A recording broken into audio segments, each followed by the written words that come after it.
Choveu durante boa parte da madrugada e agora pela manhã na capital paulista. Por isso, a cidade está em estado de observação para enchentes e, claro, isso causa muitos reflexos no trânsito e no transporte público. Logo cedo, 4 linhas do metrô funcionaram com velocidade reduzida. Mais de 20 semáforos apresentaram problemas.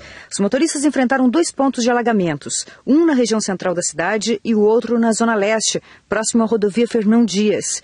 Uma árvore caiu durante a madrugada. Além de interditar uma importante avenida na zona oeste da cidade, prejudicou o abastecimento de energia elétrica.